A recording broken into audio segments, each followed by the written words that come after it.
July 1997, Shorthand Tamil Junior Grade. Get ready for the dictation. 10 seconds. 5 seconds. Start. நண்பர்களே, தொழிலாளர்கள் முன்னேற்றம் பற்றி ஆராய்வதற்காக ஏற்பாடு செய்யப்பட்டுள்ள இந்த கூட்டத்தில் கலந்து கொண்டு என்னுடைய கருத்துக்களை தெரிவிப்பதற்கு எனக்கு வாய்ப்பு கிடைத்தமைக்கு மகிழ்ச்சி அடைகிறேன். இந்த கூட்டத்தை ஏற்பாடு செய்தவர்களுக்கு என்னுடைய நன்றியையும் தெரிவித்துக் கொள்ளுகிறேன். நாட்டு மக்களின் வாழ்க்கை தரம் உயருவதற்கு உற்பத்தி பெருக்கமும் பொருள்களின் தரம் உயர்வும் பொருள்கள் நியாய விலையில் கிடைப்பதும் மிகவும் அவசியம் ஆகும் என்பதை நாம் அனைவரும் அறிவோம். இந்த நிலை ஏற்பட தொழிலதிபர்கள் மற்றும் தொழிலாளர்கள் ஆகிய இருவருக்கும் முக்கிய பங்கு உண்டு என்பதை நாம் மறுக்க முடியாது. மாறிவரும் காலகட்டத்தில் தொழிலாளர்கள், முதலாளிகள் ஆகிய இவர்களுக்கிடையே குறுகிய எண்ணங்களுக்கு இடமில்லை என்பதையும், நாட்டின் நலன்தான் முக்கியம் என்பதையும் உணர்வார்கள் என்பதில் ஐயமில்லை.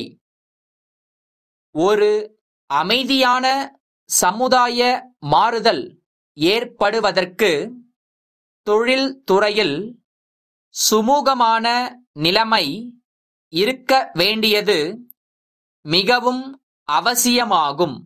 தொழிலாளி முதலாளி என்ற பழைய முறை மாறி நாட்டின் நலன்கள், தேவைகள் ஆகியவற்றுக்கு உதவும் ஒரு உறவுமுறை இந்த இரண்டு தரப்பினரிடையே நிலவ வேண்டும் என்பதுதான் இந்த அரசின் விருப்பமாகும் என்பதை இந்தச் சமயத்தில் சுட்டிக்காட்ட விரும்புகிறேன்.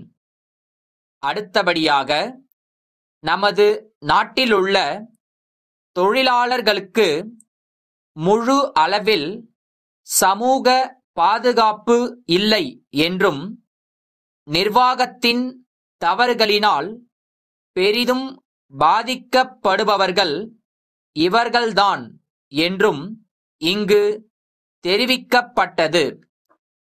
ஆனால் இந்த பிரச்சனையை மேலெழுந்த வாரியாக பார்க்கக்கூடாது.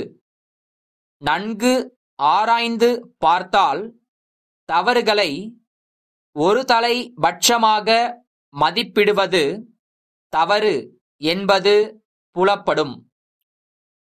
தொழில் வளர்ச்சிக்கோ நாட்டின் நலனுக்கோ குந்தகம் ஏற்படாத வண்ணம் நடப்பதற்கு தொழிலாளர்களுக்கு கடமை உண்டு என்பதை இந்த நேரத்தில் தெரிவித்துக் கொள்ள விரும்புகிறேன்.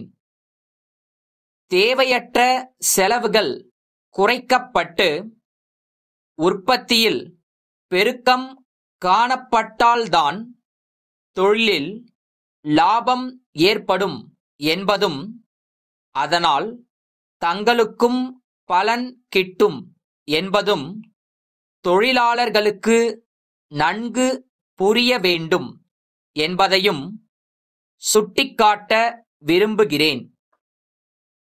நிர்வாகிகளின் தவறான கொள்கைகள், நடவடிக்கைகள் இனியும் தொடர்ந்து நீடிக்க முடியாது என்பதையும் தெரிவித்து என்னுடைய உரையை இத்துடன் முடித்துக் கொள்ளுகிறேன்.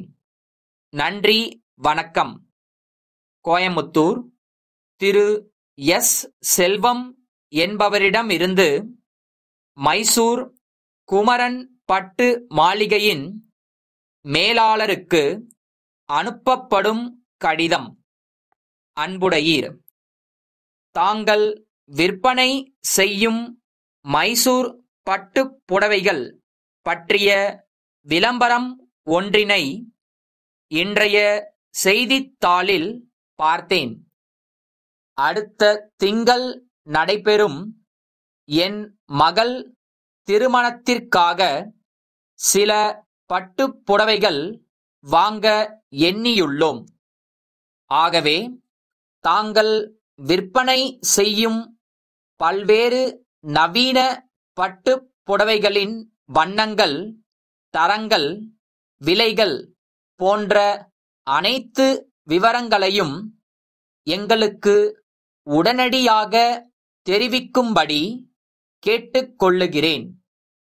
மேலும் புடவைகள் பற்றிய மேலே கூறிய விவரங்கள் அனைத்தும் அடங்கிய பட்டியல் இருந்தால் அதன் நகல் ஒன்றினை எங்களுக்கு அனுப்பி வைக்கும்படியும் கேட்டுக்கொள்ளுகிறேன். விவரங்கள் கிடைத்தவுடன் நேரில் வந்து தேவையான புடவைகளை வாங்குவோம் என்பதை தெரிவித்துக் கொள்ளுகிறேன். தங்களின் விரைவான பதிலை எதிர்பார்க்கிறேன். தங்கள் உண்மையுள்ள